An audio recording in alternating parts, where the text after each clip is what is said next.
Para compreendermos as Escrituras, vamos voltar ao livro aos Hebreus, a carta aos Hebreus, capítulo 4, a partir do versículo de número 8. Ora, se Josué lhes houvesse dado descanso, não falaria posteriormente a respeito de outro dia. Portanto, resta um repouso para o povo de Deus.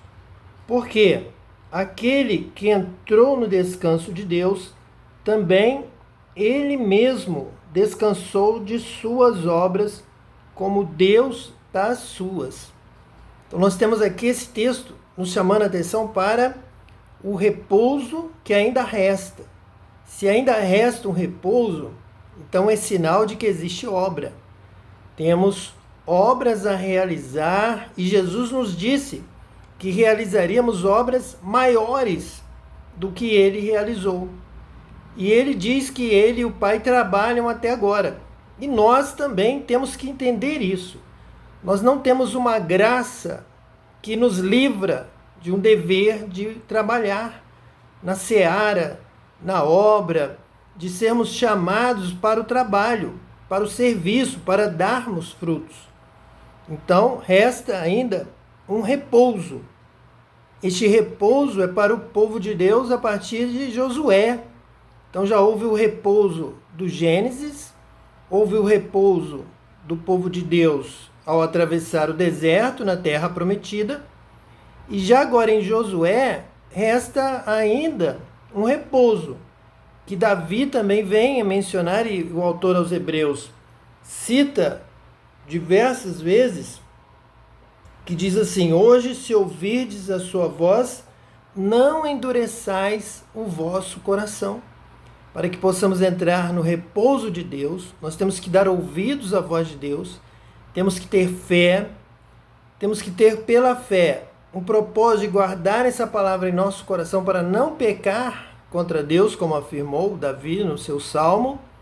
E para isso, para conseguirmos realizar a obra de Deus, aquilo que Deus nos manda, aquilo que Deus quer que venhamos a fazer, nosso serviço na seara do Mestre, a qual Jesus falou: rogai ao Pai para que mande trabalhadores para realizar obra.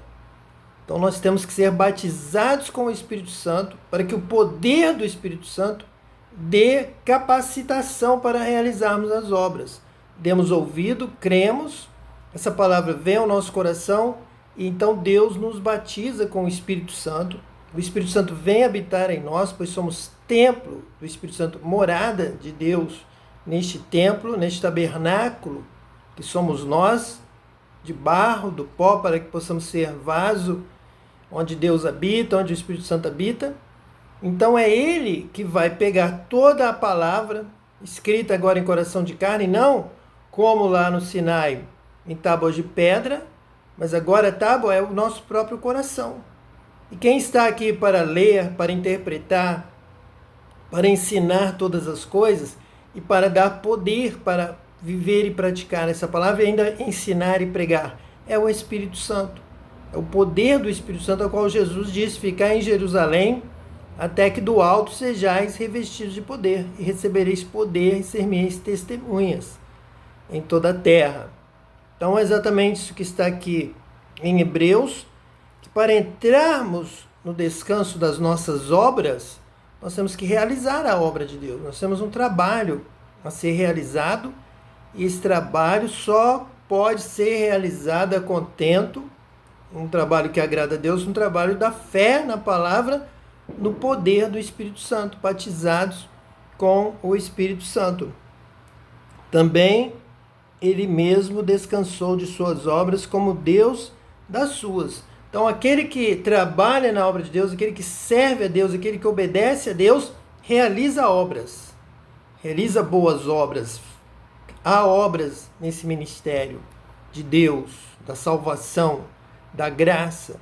A graça nos perdoa do passado, mas ela nos impulsiona para o batismo com o Espírito Santo e para obras de excelência, que as vossas obras sejam vistas por todos, que a luz brilhe em toda a terra, que todos vejam a vossa obra, o vosso trabalho, que não é vão no Senhor, e todos glorifiquem a Deus.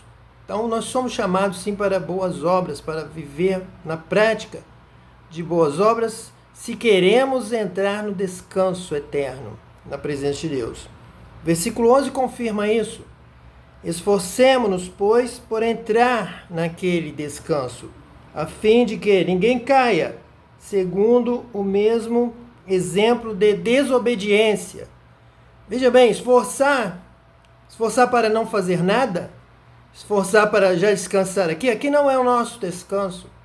Ele está dizendo esforçar-nos para obedecermos a Deus, para que ninguém caia segundo o mesmo exemplo de desobediência que aconteceu no Sinai e em tantas outras ocasiões.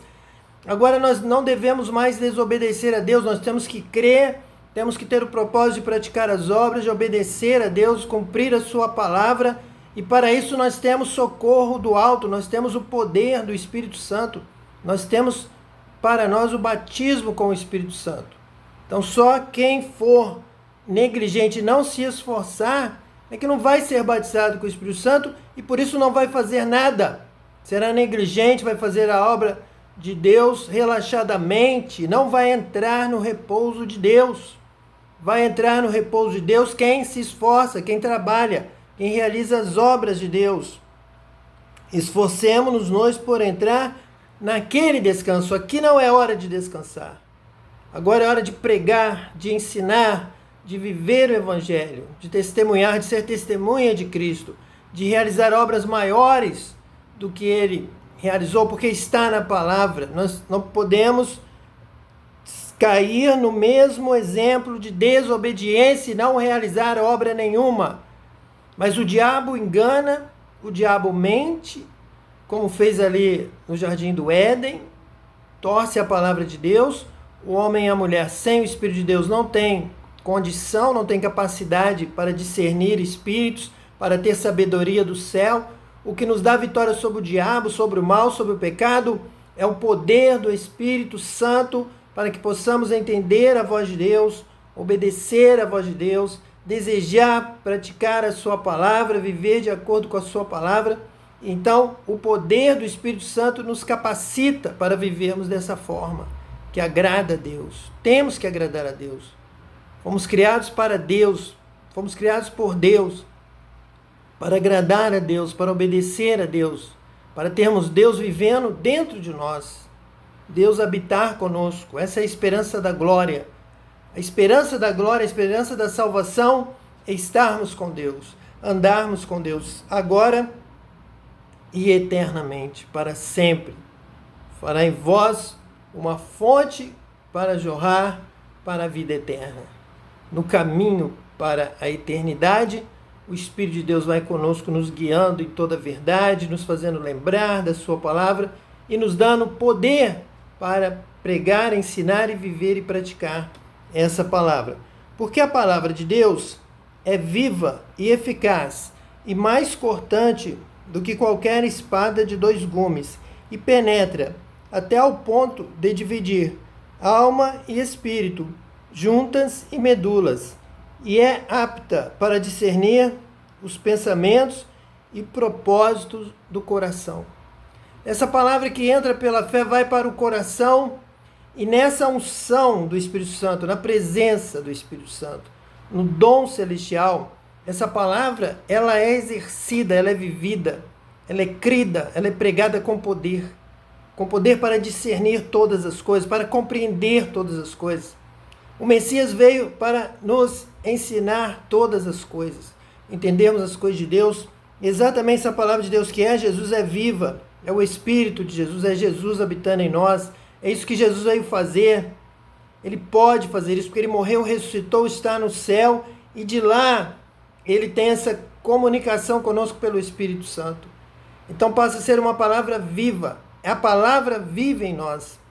Ela é eficaz, ela é cortante, mais cortante do que qualquer espada de 2 gumes. Para entender toda a Bíblia, entender a vida humana, entender o caminho, entender a profundidade, entender a distância, entender o momento certo de se falar, compreender a vontade de Deus, o propósito de Deus para esses dias, o propósito de Deus para esse momento. Essa é a palavra de Deus em nós pelo Espírito Santo. Essa é a palavra de Deus no nosso coração. Então, ela sai da nossa boca com esse poder, por causa da inspiração do Espírito Santo, que Ele habita em nós. Ele move os nossos neurônios, os nossos pensamentos, para falarmos aquilo que Ele quer que nós falamos, aquilo que Ele nos revela agora, instantaneamente. Nesse momento, Ele vai falando a ponto de dividir alma e espírito. Deus soprou o Espírito em nossas narinas, nós passamos a ser alma vivente. Essa alma vivente com o Espírito de Deus habitando em nós, nos dá essa íntima ligação com o Espírito de Deus, a nossa alma com o Espírito Santo, com o Espírito soprado por Deus. Um dia o pó voltará à terra, de onde veio o pó da terra, mas o Espírito voltará a Deus que o deu. Deus nos dá do Espírito desde a criação, e agora uma porção dobrada deste Espírito, que é o Espírito Santo, é o batismo com o Espírito Santo. Agora esse Espírito Santo consegue fazer essa divisão entre o humano, o terreno, o celestial, o de Deus. Quando a palavra de Deus diz que a glória da segunda casa será maior do que a primeira, ela também, profeticamente, está se referindo à primeira casa onde habita o Espírito dado por Deus lá no Gênesis, o primeiro Espírito, o primeiro homem criado, a imagem e semelhança de Deus, mas com um Espírito que passou a compreender mais as coisas terrenas, as coisas do mundo, e com muita dificuldade tentava ter um encontro com Deus, tentava se chegar a Deus, tentava aprender a palavra de Deus, ia todo sábado à sinagoga ou todo domingo a uma escola dominical, mas não conseguia, mas desejava, mas buscava. Então Deus mandou Jesus para vencer a morte, vencer o mal e nos dar o Espírito Santo, nos batizar com o Espírito Santo, para agora sermos fortalecidos na força do seu poder. É o nosso espírito humano unido ao Espírito Santo que testifica com o nosso espírito de que somos filhos de Deus. Então ele age com poder, até mesmo com esse discernimento, a ponto de dividir alma e espírito e entendermos aquilo que é terreno, que devemos fazer aqui neste mundo, e o que é eterno, o que é do céu, o que vem de Deus para nós, para que possamos entender todas as coisas, todo o relacionamento da maneira correta, exata entre o céu e a terra. E entendermos que deve ser feita a vontade de Deus assim na terra como no céu. E não há criatura que não seja manifesta na sua presença. Pelo contrário, todas as coisas estão descobertas e patentes aos olhos daquele a quem temos que prestar contas. Então, realmente, o que fazemos pelo meio do corpo, que é templo, que deve ser habitado por Deus, foi criado para a habitação do espírito humano, da alma humana, do Espírito de Deus. O Espírito é dado por Deus, do Espírito Santo. Então temos esse discernimento entre a alma e o Espírito dado por Deus, e a alma criada, a alma formada por Deus, dando vida ao ser humano. Então nós realmente temos vida, para ter vida com abundância, uma vida de alegria, uma vida de realização, e nós sentirmos que realmente Deus nos ama, cuida de nós, que nós realmente fomos criados à imagem e semelhança de Deus, que nós temos valor, que nós existimos pela vontade de Deus, nós recebemos um novo nome escrito na glória, nós realmente vivemos graças a Deus, pela vontade de Deus, mas agora, com o Espírito de Deus habitando em nós, e nós tendo discernimento sobre a diferença entre a alma e o espírito, nós temos que realizar a obra de Deus, nós temos que agradar a Deus, servir a Deus. E diz assim, todas essas coisas, toda essa nossa realização, todo esse nosso propósito de viver o melhor de Deus, o melhor para Deus, com tudo que Deus tem para nós, com toda a armadura de Deus, com a unção, com o batismo, com o Espírito Santo, todas essas coisas estão descobertas e patentes aos olhos daquele a quem temos de prestar contas. Então nós temos uma obra a ser realizada, temos que prestar conta do nosso corpo, do tempo que nós tivemos disponível para realizar alguma coisa, a obra de Deus, nós temos que realizar, que fazer, que ensinar, que pregar, que socorrer, que ajudar o que está caído, o que está triste, o que está escravizado, o que está oprimido, o que está enfermo, o que está doente, o que não tem condição de sobreviver sozinho. Você tem que amar e ajudar e socorrer como Jesus fez por você, como ele ensinou o verdadeiro amor. E Jesus venceu por amar, por realizar a obra do Pai, por ser fiel até a morte, morte de cruz. E é isso que ele te chama a fazer, esta mesma obra, de ser fiel a Deus até o fim, cumprir a carreira, guardar a fé, pregar a palavra, estar a tempo e fora de tempo, como disse o apóstolo Paulo, cumprindo assim o seu ministério. É isso que Deus quer de você, é para isso que Deus te chama, para uma vida plena, para uma vida ativa, uma vida de obras, uma vida que vale a pena viver para a glória de Deus, servindo a Deus, trabalhando na seara do Senhor. Que Deus te abençoe, te batize com o Espírito Santo, que você seja renovado, restaurado, abençoado hoje e eternamente, em nome de Jesus, o Messias. Amém.